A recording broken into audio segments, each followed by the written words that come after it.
हरि ओम।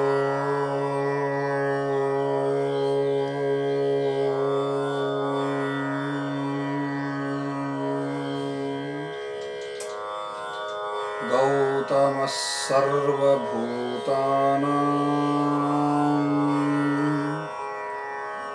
ऋषीणां च महाप्रियः श्रौतानां कर्मणां चैव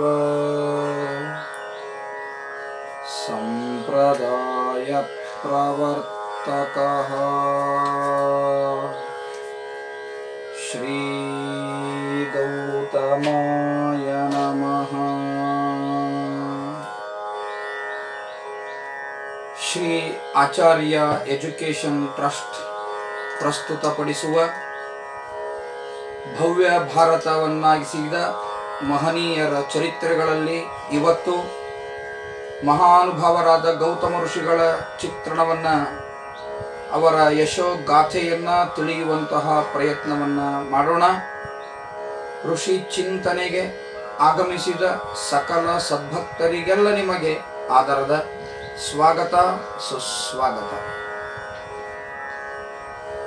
ವಶಿಷ್ಠರು, ಅದೇ ರೀತಿಯಾಗಿ ಅತ್ರಿ ಋಷಿಗಳು ಮೊದಲಾದವರ ಚರಿತ್ರೆಯನ್ನು ನಾವು ಕಂಡೆವು. ಇವತ್ತು ಗೌತಮ ಋಷಿಗಳ ಪರಮಾದ್ಭುತವಾದ ಮಹಿಮೆಗಳನ್ನು ತಿಳಿಯುವಂತಹ ಪ್ರಯತ್ನವನ್ನು ಮಾಡೋಣ. ಶ್ರೇಷ್ಠ ಋಷಿಗಳು, ಗೌತಮ ಋಷಿಗಳು ದೀರ್ಘತಮ ಮತ್ತು ಪ್ರದ್ವೇಷಿ ಎನ್ನುವಂತಹ ಶ್ರೇಷ್ಠ ಋಷಿ ದಂಪತಿಗಳ ಮಕ್ಕಳೇ ಗೌತಮ ಋಷಿಗಳು. ಅಷ್ಟೇ ಅಲ್ಲ, ಮಹಾಪತಿವ್ರತೆಯಾಗಿರ್ತಕ್ಕಂತಹ ಅಹಲ್ಯೆಯ ಪತಿಗಳು ಗೌತಮ ಋಷಿಗಳು. ಇವರು ಹಿಂದೆ ಪಾರಿಯಾತ್ರ ಎನ್ನುವಂತಹ ಪರ್ವತದಲ್ಲಿ ಎಷ್ಟು ವರ್ಷ ತಪಸ್ಸು ಮಾಡಿದ್ದಾರೆ ಅಂದರೆ 60,000 ವರ್ಷಗಳ ಕಾಲ ದೀರ್ಘವಾದ ತಪಸ್ಸನ್ನು ಮಾಡಿದ್ದಾರೆ ಮಹಾನುಭಾವರಾದ ನಮ್ಮ ಗೌತಮ ಋಷಿಗಳು. ನಮಗೆಲ್ಲರಿಗೂ ಪರಮಾದ್ಭುತವಾದ ಮತ್ತೊಂದು ಸಂತೋಷದ ಸಂಗತಿ ಅಂದರೆ ಕಲಿಯುಗದ ಕಾಮಧೇನು ಕಲ್ಪವೃಕ್ಷ ಶ್ರೀಮದ್ ರಾಘವೇಂದ್ರ ಗುರು ಸಾರ್ವಭೌಮರ ವಂಶಕ್ಕೆ ಮೂಲ ಪುರುಷರು ಯಾರು ಅಂದರೆ ನಮ್ಮ ಗೌತಮ ಋಷಿಗಳು ಅಂತ ನಾವು ಅತ್ಯಂತ ಭಕ್ತಿಯಿಂದ ಶ್ರದ್ಧೆಯಿಂದ ಸ್ಮರಣೆ ಮಾಡಬೇಕು. ಇವತ್ತು ನಮ್ಮ ರಾಘವೇಂದ್ರ ಗುರು ಸಾರ್ವಭೌಮರಿಂದ ವರವನ್ನು ಪಡೆಯದೇ ಇರತಕ್ಕಂಥವರು ಯಾರೂ ಇಲ್ಲ. ಎಲ್ಲರೂ ಒಂದಲ್ಲ ಒಂದು ವಿಧದಿಂದ ಅಲ್ಲ, ಒಂದಲ್ಲ 1000 ವಿಧಗಳಿಂದ ಶ್ರೀಮದ್ ರಾಘವೇಂದ್ರ ಗುರು ಸಾರ್ವಭೌಮರಿಂದ ಅನುಗ್ರಹವನ್ನು ಪಡೆದವರೇ. ಒಂದಲ್ಲ ಒಂದು ಅಪೇಕ್ಷೆಯನ್ನು ಅವರಿಂದ ಈಡೇರಿಸಿಕೊಂಡವರೇ. ಅದು ಜ್ಞಾನ ಆಗಿರಬಹುದು ಅಥವಾ ಲೌಕಿಕ ಅಪೇಕ್ಷೆ ಇರಬಹುದು, ಯಾವುದೂ ಇರಬಹುದು. ಅದನ್ನೆಲ್ಲ ಶ್ರೀಮದ್ ರಾಘವೇಂದ್ರ ಗುರು ಸಾರ್ವಭೌಮರಿಂದ ಪಡೆದದ್ದೇ. ಹಾಗೆ ಪಡೆಯಲಿಕ್ಕೆ ಏನು ರಾಘವೇಂದ್ರ ಗುರು ಸಾರ್ವಭೌಮರು ಅವತಾರ ಮಾಡಿದರು, ಅವತಾರದ ವಂಶ ಯಾವುದು ಅಂದರೆ ಸಾಕ್ಷಾತ್ ನಮ್ಮ ಗೌತಮ ಋಷಿಗಳ ವಂಶ ಅಂತ ಅತ್ಯಂತ ಹೆಮ್ಮೆಯಿಂದ ಭಕ್ತಿಯಿಂದ ಶ್ರದ್ಧೆಯಿಂದ ನಾವು ಹೇಳಬೇಕು.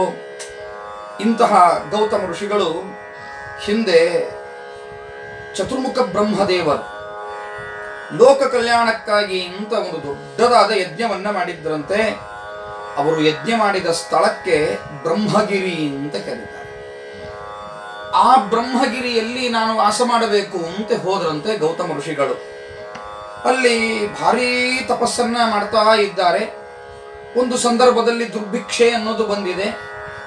ಬಂದ ಸಂದರ್ಭದಲ್ಲಿ ನಾಡಿನೊಳಗೆ ತಾನು ಇದ್ದ ಪ್ರದೇಶದಲ್ಲಿರುವ ಪ್ರಾಣಿಗಳಿಗೆ ಯಾವುದೇ ವಿಧದ ತೊಂದರೆ ಆಗಬಾರದು ಅನ್ನೋ ಕಾರಣಕ್ಕಾಗಿ ವರುಣ ದೇವನನ್ನು ಕುರಿತು ತಪಸ್ಸನ್ನ ಮಾಡಿದ್ದಾರೆ ಗೌತಮ ಋಷಿಗಳು.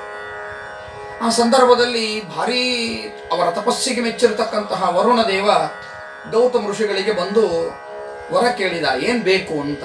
ಆಗ ಗೌತಮರು ಹೇಳ್ತಾರಂತೆ, ಅಪ್ಪ ವರುಣ ದೇವ, ಯಾವತ್ತೂ ಕೂಡ ಈ ಸುತ್ತಮುತ್ತಲಿನ ಪ್ರಾಂತದೊಳಗೆ ವಾಸ್ತವಿಕವಾಗಿ ಬ್ರಹ್ಮದೇವರು ತಪಸ್ಸು ಮಾಡಿದ ಇದು ಬ್ರಹ್ಮಗಿರಿ. ಎಂದೂ ಯಾವ ಕಾಲದಲ್ಲೂ ಇಲ್ಲಿ ಯಾವುದೇ ವಿಧದ ತೊಂದರೆಗಳಾಗಲಿಕ್ಕೆ ಸಾಧ್ಯ ಇಲ್ಲ. ನೀರಿನ ಕೊರತೆ ಆಗಲಿ ಅಥವಾ ಇನ್ಯಾವುದೋ ಕೊರತೆ ಆಗಲಿ ಅದು ಆಗಲು ಸಾಧ್ಯ ಇಲ್ಲ. ಆದರೂ ನಾನು ನನ್ನ ಕರ್ತವ್ಯ ಎಲ್ಲ ಜೀವಿಗಳಿಗೆ, ಪ್ರಾಣಿಗಳಿಗೆ, ಪಕ್ಷಿಗಳಿಗೆ, ಮಾನವರಿಗೆ, ನೋಡಿ ಎಂತಹ ಉದಾತ್ತ ಧ್ಯೇಯ. ಹಿಂದಿನ ನಮ್ಮ ಋಷಿಮುನಿಗಳೆಲ್ಲ ನೋಡ್ತಾ ಬಂದಿದ್ದೇವೆ.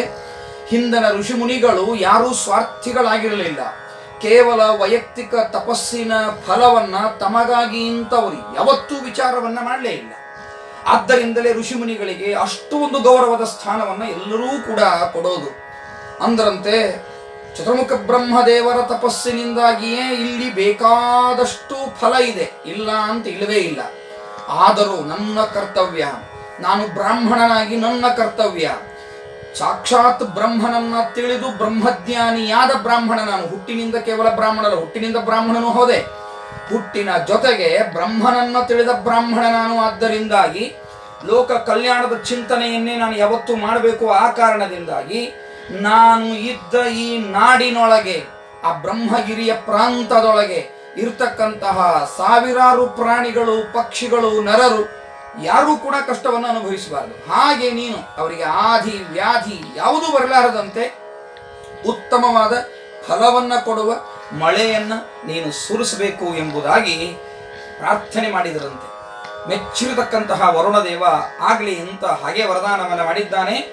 ಭಾರೀ ಅವರ ವರುಣದೇವನ ಅನುಗ್ರಹ, ಇವರ ಭಾರೀ ತಪಸ್ಸು, ಅದರಿಂದ ಏನಾಯಿತು? ಸುಭಿಕ್ಷೆ.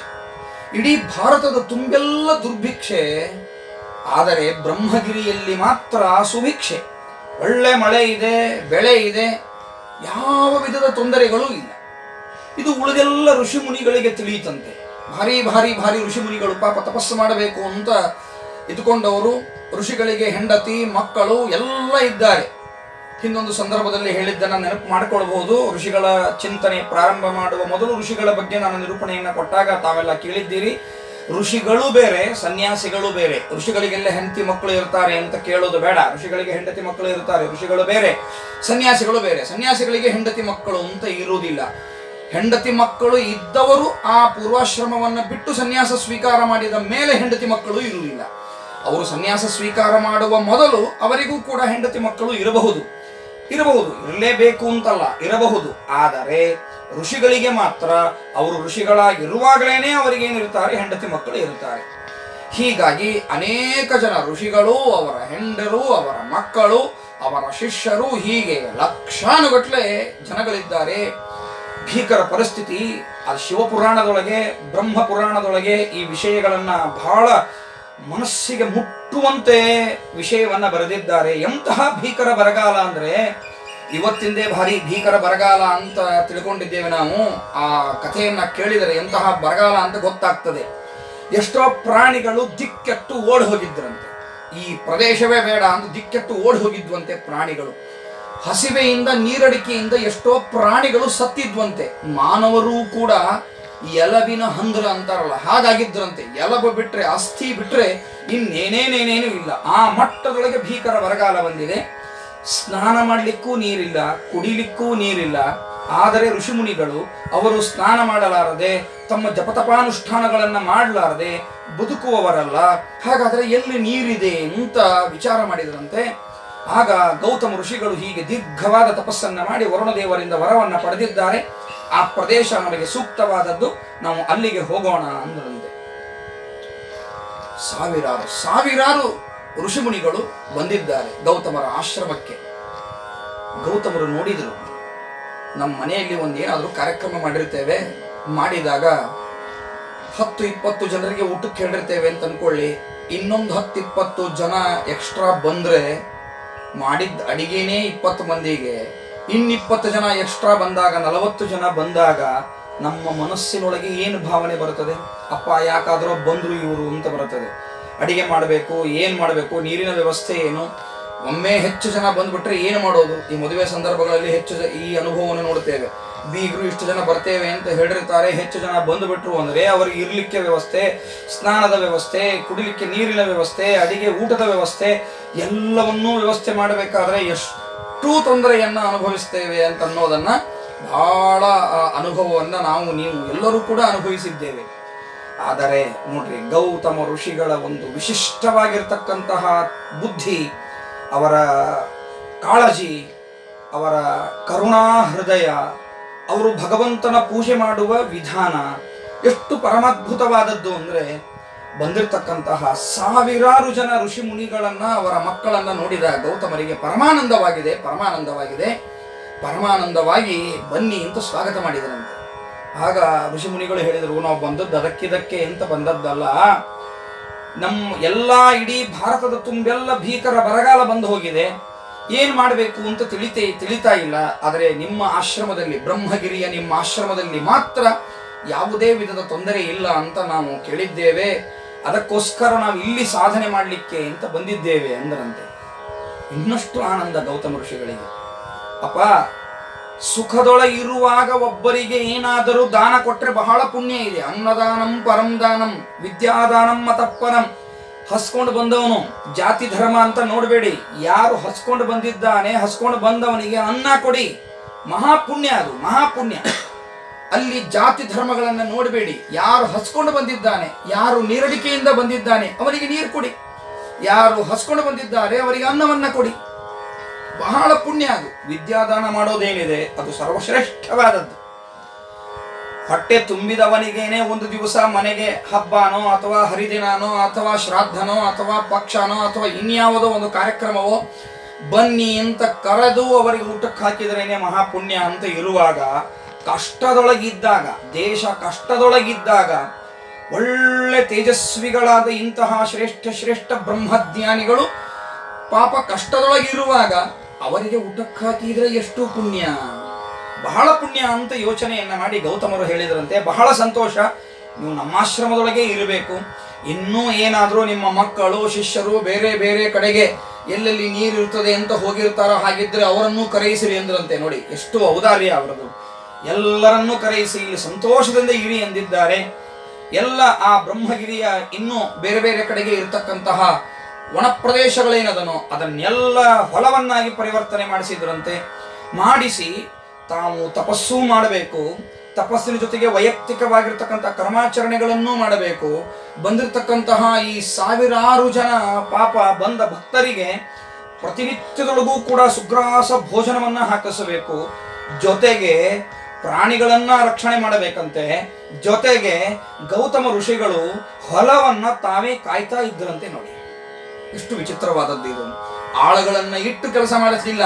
ಅಥವಾ ಊಟಕ್ಕಾಗಿ ಅಂತ ಬಂದ ಋಷಿ ಮುನಿಗಳಲ್ಲಿ ಯಾರಿಗೋ ಒಬ್ಬರಿಗೆ ನೀನು ದನ ಕಾಯ್ಬೇಕಪ್ಪ, ನೀನು ಎತ್ತು ನೋಡ್ಕೋಬೇಕಪ್ಪ, ನೀನು ದನದ ಕೊಟ್ಟಿಗೆಯನ್ನ ಕ್ಲೀನ್ ಮಾಡ್ಬೇಕಪ್ಪ, ಇಂಥವ್ದು ಯಾವುದೂ ಹೇಳಿಲ್ಲ. ಆ ಕೆಲಸಗಳನ್ನು ತಾವೇ ಮಾಡ್ತಿದ್ರಂತೆ.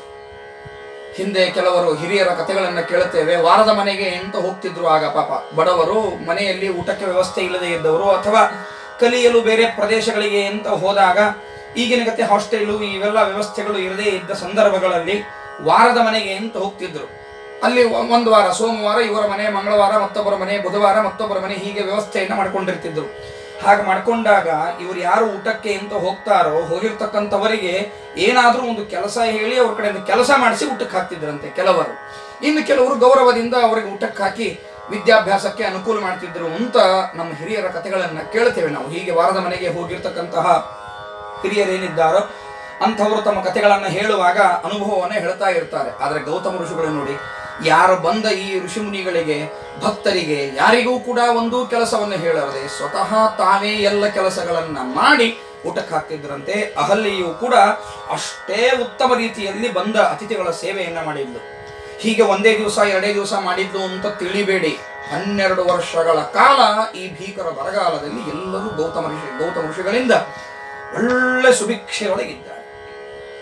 ಸರಿ, ಅನಂತರದಲ್ಲಿ ಭಾರತದಲ್ಲಿ ಒಳ್ಳೆ ವಾತಾವರಣ ಬಂತು, ಮಳೆ ಆಗ್ಲಿಕ್ಕತ್ತು, ಬೆಳೆ ಸಿಗ್ಲಿಕ್ಕತ್ತು. ಋಷಿಮುನಿಗಳ ಆಲೋಚನೆ ಮಾಡಿದರು, ಇನ್ನು ನಮ್ಮ ಸ್ವಸ್ಥಾನಗಳಿಗೆ ನಾವು ಹೋಗೋಣ ಅಂತ ಹೇಳಿ ಗೌತಮ ಋಷಿಗಳಿಗೆ ನಮಸ್ಕಾರವನ್ನು ಮಾಡಿ, ಸ್ವಾಮಿ ನಿಮ್ಮಿಂದ ಉಪಕೃತರಾಗಿದ್ದೇವೆ, ನಾವಿನ್ನು ಹೊರಡುತ್ತೇವೆ ಅಂತ ಹೇಳಿದರು. ಹೇಳಿದಾಗ ಗೌತಮರಂದ್ರಂತೆ, ಅಪ್ಪ 12 ವರ್ಷ ನಿಮಗೆ ಭೋಜನವನ್ನ ಮಾಡಿಸುವ ಯೋಗವನ್ನ ನೀವು ಕೊಟ್ಟಿದ್ರಿ, ನೀವು ಬಂದಿದ್ರಿ ಅಂತ ನನಗೆ ಆ ಯೋಗ ಇತ್ತು. ನೀವು ಹೋಗ್ಬಿಟ್ರೆ ನನ್ನ ಮನಸ್ಸಿಗೆ ಬಹಳ ಬೇಸರವನ್ನಿಸ್ತದೆ, ದಯವಿಟ್ಟು ತಾವು ಯಾರೂ ಹೋಗೋದು ಬೇಡ, ಇಲ್ಲೇ ಇರಿ ಅಂತ ಹೇಳಿದ್ರಂತೆ. ಹೇಳಿದಾಗ ಅವರೆಲ್ಲ ಕಟ್ಟು ಬಿದ್ರು. ಪಾಪ 12 ವರ್ಷಗಳ ಕಾಲ ಇವರು ಕೂತು ಊಟಕ್ಕೆ ಹಾಕಿದ್ದಾರೆ, ಆದ್ದರಿಂದಾಗಿ ಅನ್ನದ ಋಣ ಇರೋದರಿಂದ ಕಟ್ಟು ಬಿದ್ರು. ಹೋಗ್ಲಿಕ್ಕೆ ಮನಸ್ಸಿದೆ, ಗೌತಮರು ಬಿಡ್ತಾ ಇಲ್ಲ. ಏನು ಮಾಡೋದು ಅಂತ ಸುಮ್ಮನಿದ್ರಂತೆ. ಆ ಕಡೆಗೆ ದೇವಲೋಕದಲ್ಲಿ ಒಂದು ವಿಚಿತ್ರವಾಗಿರ್ತಕ್ಕಂಥ ಘಟನೆ ನಡೀತು. ಏನು ಅಂದ್ರೆ, ಶಿವನ ಜಡೆಯಲ್ಲಿ ಸಾಕ್ಷಾತ್ ಗಂಗೆ ಕುತ್ಕೊಂಡಿದ್ದಾಳೆ. ಆ ಶಿವನ ಜಡೆಯಲ್ಲಿ ಕುತ್ಕೊಂಡಿರ್ತಕ್ಕಂಥ ಗಂಗೆಯ ಬಗ್ಗೆನೇ ಶಿವನಿಗೆ ಸದಾ ಆಲೋಚನೆ. ಗಂಗೆಗೂ ಕೂಡ ತನಗೆ ಆಶ್ರಯ ಕೊಟ್ಟ ಶಿವನ ಬಗ್ಗೆ ಅಪಾರವಾಗಿರತಕ್ಕಂತಹ ಭಕ್ತಿ.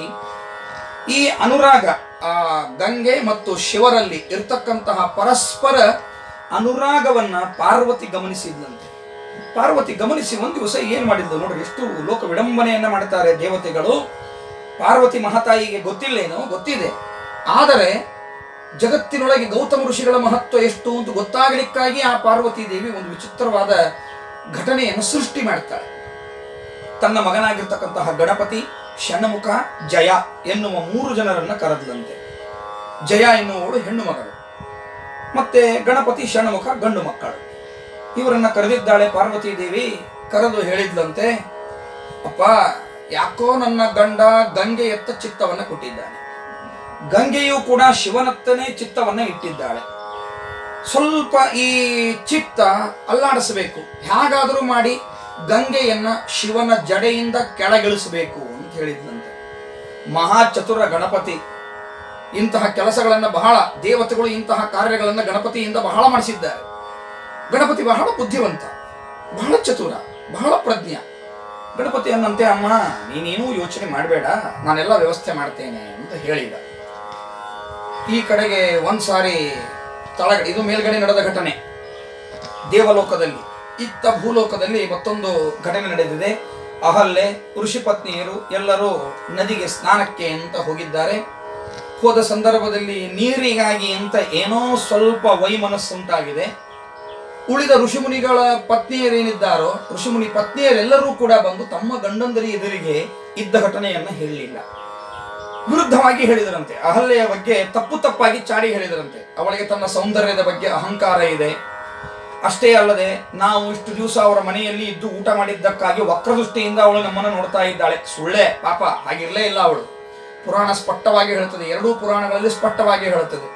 ಹಾಗೆ ನೋಡೇ ಇಲ್ಲ ಅವಳು. ಇವರು ಸುಳ್ಳಾಗಿ ಹೇಳಿದರು. ಯಾಕೆ? ಆ ಸ್ಥಳ ಬಿಡಿಸಬೇಕಾಗಿತ್ತು. ಅದಕ್ಕಾಗಿ ಭಗವಂತ ಅಂತಹ ಪ್ರೇರಣೆಯನ್ನ ಅವರಿಂದ ಮಾಡಿಸಿದ. ಯಾರಿಗಾದರೂ ಗಂಡಂದರಿಗೆ ಅವ್ರ ಹೆಂಡತಿ ಏನು ಹೇಳ್ತಾಳೋ ಅದು ಸತ್ಯನೇ. ಉಳಿದವರು ಯಾರು ಹೇಳಿದ್ದು ಅದು ಸತ್ಯ ಅನಿಸೋದಿಲ್ಲ. ಹೆಂಡತಿ ಸುಳ್ಳು ಹೇಳಿದ್ರು ಅದು ಸತ್ಯ ಅಂತ ಭಾವನೆಯನ್ನು ತಾಳೆ ಬಿಡುತ್ತಾರೆ ಪ್ರಾಯಶಃ ಗಂಡಸರು. ಹಾಗೆ ಇಲ್ಲೂ ಕೂಡ ಋಷಿಗಳೆಲ್ಲ ಹಾಗೆ ತಿಳ್ಕೊಂಡ್ರಂತೆ. ಏನ್ ಮಾಡಬೇಕು? ಆದರೆ ಅನ್ನ ಹಾಕಿದ್ದಾರೆ ಗೌತಮ ಋಷಿಗಳು, ಏನೂ ಅನ್ಲಿಕ್ಕಿಲ್ಲ. ತಮ್ಮ ಹೆಣ್ಣಂದಿರ ಮಾತೆ ಸತ್ಯ ಅಂತ ತಿಳ್ಕೊಂಡಿದ್ದಾರೆ. ಬಿಟ್ಟು ಹೋಗ್ಲಿಕ್ಕೆ ಆಗ್ತಿಲ್ಲ. ಏನ್ ಮಾಡಬೇಕು ಅಂತ ಗಣಪತಿಯನ್ನು ಕುರಿತು ತಪಸ್ಸು ಮಾಡಿದರಂತೆ ಅವರೆಲ್ಲ. ಗಣಪತಿಯನ್ನು ಕುರಿತು ತಪಸ್ಸು ಮಾಡಿದಾಗ ನೋಡಿ, ಇಲ್ಲೊಂದು ಘಟನೆ ನೆನಪಾಗ್ತದೆ. ಯಾಕೆ ಹೀಗಾಯ್ತು ಅಂತಂದ್ರೆ, ಅವರಿಂದ ತಪ್ಪು ಮಾತನ್ನ ಆಡಿಸಿದವರು ಯಾರು ಅಂದ್ರೆ ಪಾರ್ವತೀ ದೇವಿಯೇ ಮಾತನಾಡಿಸಿದ್ದು ಋಷಿಪತ್ನಿಯರಿಂದ. ಮಾತಿನ ಒಡತಿ ಪಾರ್ವತೀ ದೇವಿ, ಇನ್ಯಾರೂ ಅಲ್ಲ.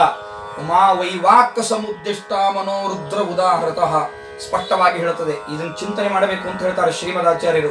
ತದೇ ತನ್ಮಿಥುನಂ ಜ್ಞಾತ್ವ ನ ದಾಂಪತ್ಯ ದ್ವಿಹೀಯತೆ ಅಂತಾರೆ ಶ್ರೀಮದಾಚಾರ್ಯರು. ಮಾತಿನ ಒಡತಿ ಪಾರ್ವತೀ ದೇವಿ, ಮನೋನಿಯಾಮಕರು ಮಹರುದ್ರ ದೇವರು. ಹೀಗಾಗಿ ಇವರು ನಿತ್ಯ ದಂಪತಿಗಳು, ಯಾವತ್ತೂ ಸೇರಿ ಇರ್ತಾರೆ. ಇವರು ಯಾವತ್ತೂ ಸೇರಿ ಇರ್ತಾರೆ ಅಂತ ಯಾರು ಚಿಂತನೆ ಮಾಡ್ತಾರೆ ಅವರು ದಾಂಪತ್ಯ ಜೀವನದಿಂದ ಯಾವತ್ತೂ ಕೂಡ ಈ ಡೈವರ್ಸ್ ಆಗುವುದಿಲ್ಲ ಅಂತಾರೆ. ಹೀಗೆ ಶಿವಪಾರ್ವತಿಯರು ಯಾವತ್ತೂ ಕೂಡಿರ್ತಾರೆ. ಮಾತಿನ ಒಡತಿ ಪಾರ್ವತೀ ದೇವಿ, ಮನಸ್ಸಿನ ಒಡೆಯ ರುದ್ರದೇವ, ಇವರು ಯಾವತ್ತೂ ಜೋಡಿ ಇರ್ತಾರೆ ಅಂತ ಯಾರು ಚಿಂತನೆ ಮಾಡ್ತಾರೋ ಅವರಿಗೆ ದಾಂಪತ್ಯ ಜೀವನದಲ್ಲಿ ವಿರಹವೇ ಆಗುವುದಿಲ್ಲ ಅಂತ ಶ್ರೀಮದ್ ಆನಂದ ತೀರ್ಥ ಭಗವತ್ಪಾದಾಚಾರ್ಯರು ತಮ್ಮ ಗ್ರಂಥದಲ್ಲಿ ಸ್ಪಷ್ಟವಾಗಿ ನಿರೂಪಣೆಯನ್ನು ಮಾಡ್ತಾರೆ. ಈ ಋಷಿ ಪತ್ನಿಯರು ಸುಳ್ಳಾಡಿದ್ರಲ್ಲ, ಸುಳ್ಳು ಆಡಬೇಕಾದ್ರೆ ಮನಸ್ಸಿನೊಳಗಿದ್ದ ರುದ್ರದೇವರು ಹಾಗೆ ಅವರಿಗೆ ಪ್ರೇರಣೆ ಮಾಡಿದ್ದಾರೆ, ಮನಃಪ್ರೇರಕರು. ಮಾತಿನ ಒಡತಿ ಪಾರ್ವತಿ ದೇವಿ ಹೀಗೆ ಹೇಳಿಸಿದ್ದಾಳೆ. ತಪಸ್ಸು ಮಾಡಿದ್ದು ಯಾರನ್ನು ಉದ್ದೇಶಿಸಿ? ಈ ಶಿವಪಾರ್ವತಿಯರ ಮಗನಾಗಿರ್ತಕ್ಕಂತಹ ಗಣಪತಿಯನ್ನ ಕುರಿತು.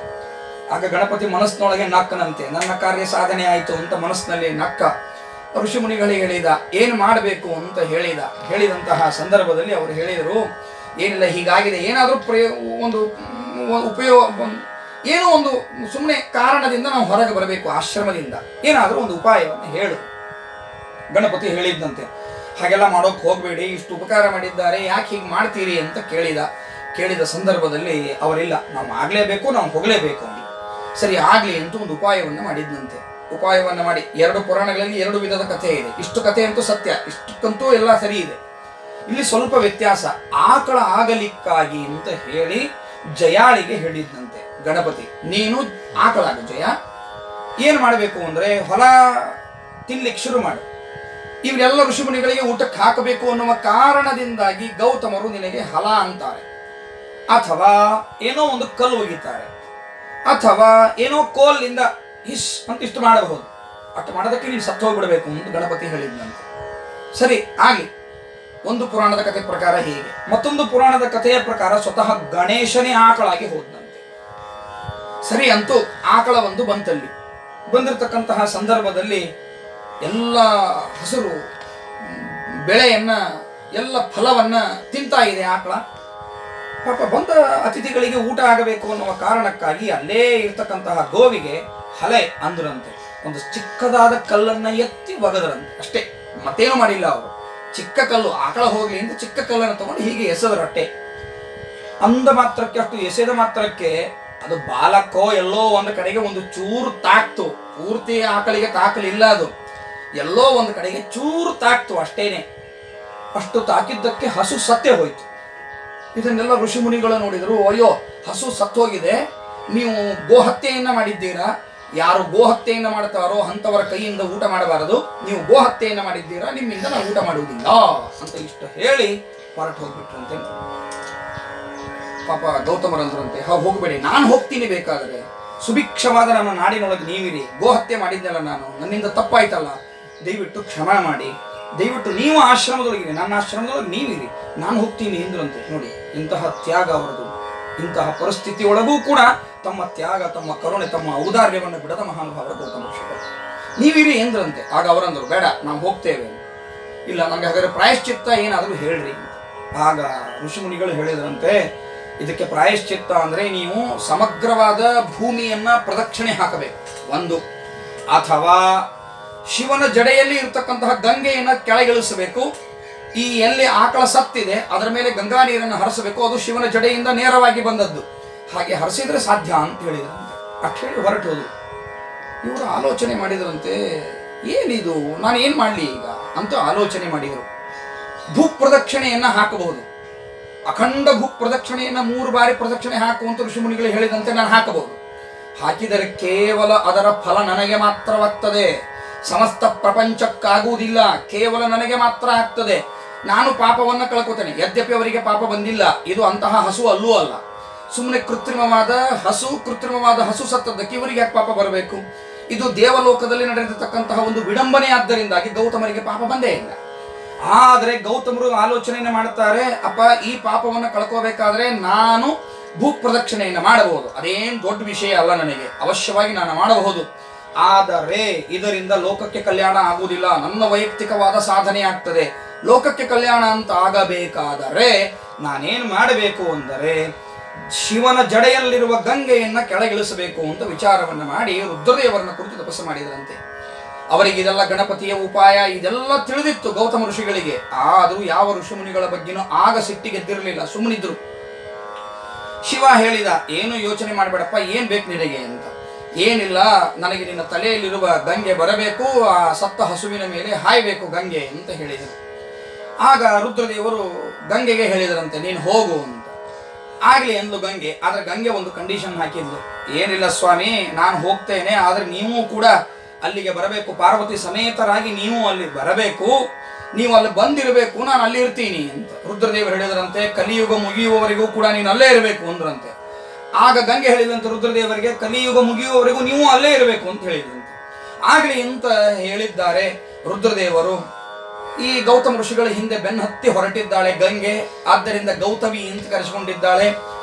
ಯಾವ ಹಸು ಅಲ್ಲಿ ಸತ್ತಿತ್ತೋ, ಗೋ ಅಲ್ಲಿ ಸತ್ತಿತ್ತೋ, ಆ ಗೋವಿಗೆ ಜೀವವನ್ನ ದಾನ ಮಾಡಿದ ವಾರಿ ನೀರಾದದ್ದರಿಂದಾಗಿ ಗೋವಿಗೆ ಜೀವ ದಾನ ಮಾಡಿದ್ದು ಗೋದ, ಅಂತಹ ವಾರಿ ನೀರು ಗೋದಾವಾರಿ, ಅದೇ ಗೋದಾವರಿ ಎಂಬುದಾಗಿ ನದಿಯಾಗಿದೆ. ಅಲ್ಲಿ ಸಾಕ್ಷಾತ್ ಮಹರುದ್ರದೇವರು ಆ ಗೋದಾವರಿ ನದಿಯ ದಡದಲ್ಲಿಯೇ ಗಂಗೆಯ ಮಾತಿನಂತೆ ಸಾಕ್ಷಾತ್ ಮಹರುದ್ರದೇವರು ಪಾರ್ವತಿ ಸಮೇತರಾಗಿ ಷಣ್ಮುಖ ಗಣಪತಿಯ ಸಮೇತರಾಗಿ ಬಂದು ನಿಂತುಕೊಂಡಿದ್ದಾರೆ. ಅದೇ ತ್ರ್ಯಂಬಕೇಶ್ವರ 12 ಜ್ಯೋತಿರ್ಲಿಂಗಗಳಲ್ಲಿ ಒಂದಾಗಿರ್ತಕ್ಕಂತಹ ಶ್ರೇಷ್ಠವಾದ ಜ್ಯೋತಿರ್ಲಿಂಗ ತ್ರ್ಯಂಬಕೇಶ್ವರ ಅಂತ ಹೇಳಿದೆ. ಆ ತ್ರ್ಯಂಬಕೇಶ್ವರ ರುದ್ರದೇವರು ಬರಲಿಕ್ಕೆ ಕಾರಣೀಪುರುಷರಾಗಿದ್ದಾರೆ.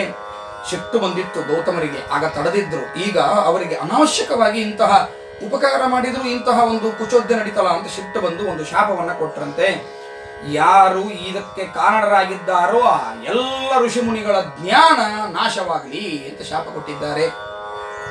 ಎಲ್ಲರೂ ಪಾಪ ಪಾಠ ಇಲ್ಲ, ಪ್ರವಚನ ಇಲ್ಲ, ಜ್ಞಾನ ಇಲ್ಲ, ಹೀಗಾಗಿ ಮೂರ್ಖರಾಗಿಬಿಟ್ರು. ಇದನ್ನು ನೋಡಿರ್ತಕ್ಕಂತಹ ದೇವತೆಗಳಿಗೆ ಬಹಳ ಬೇಸರವಾಗಿದೆ. ದೇವತೆಗಳು ಹೋಗಿ ಮತ್ತೆ ಭಗವಂತನಿಗೆ ಮೊರೆ ಹೊಕ್ಕಿದ್ದಾರೆ.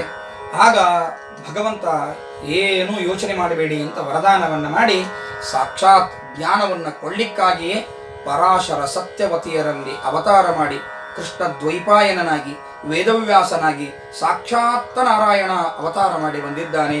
ಹೀಗೆ ಗೌತಮ ಋಷಿಗಳಿಂದ ಗಂಗೆ ಬಂದರೆ ಗೌತಮ ಋಷಿಗಳಿಂದ ಜ್ಞಾನ ಗಂಗೆಯೂ ಕೂಡ ಜಗತ್ತಿನೊಳಗೆ ಬರಲಿಕ್ಕೆ ವೇದವ್ಯಾಸ ದೇವರೇನು ಕಾರಣ ಪುರುಷರಾಗಿದ್ದಾರೋ ಅದಕ್ಕೂ ಕಾರಣರು ಯಾರು ಅಂದರೆ ಹೀಗೆ ಇಂಡೈರೆಕ್ಟ್ ಆಗಿ ಗೌತಮ ಋಷಿಗಳಾದದ್ದನ್ನು ನಾವು ಕಾಣ್ತೇವೆ. ಹೀಗೆ ಒಂದಲ್ಲ ಎರಡಲ್ಲ, ಹಿಂದೊಮ್ಮೆ ಗೌತಮ ಋಷಿಗಳ ಬ್ರಹ್ಮಚರ್ಯ ಎಷ್ಟಿದೆ ಅಂತ ಪರೀಕ್ಷೆ ಮಾಡಬೇಕು ಎನ್ನುವಂತಹ ಕಾರಣದಿಂದಾಗಿ ಬ್ರಹ್ಮದೇವರು ಅಹಲ್ಯೆಯನ್ನು, ಸುಂದರಳಾಗಿರ್ತಕ್ಕಂಥ ಅಹಲ್ಯೆಯನ್ನು ತಂದು ಇಟ್ಟಿದ್ರಂತೆ. ಆಗ ಕೂಸನ್ನು ನೋಡಿದರು, ಸುಂದರವಾಗಿರ್ತಕ್ಕಂತಹ ಕನ್ಯೆ, ಅವಳನ್ನು ರಕ್ಷಣೆ ಮಾಡಿದರು. ರಕ್ಷಣೆ ಮಾಡಬೇಕಾದ್ರೆ ಕಿಂಚಿತ್ತು ಅವಳಲ್ಲಿ ದೃಷ್ಟಿಯನ್ನು ಇಡಲಿಲ್ಲಂತೆ.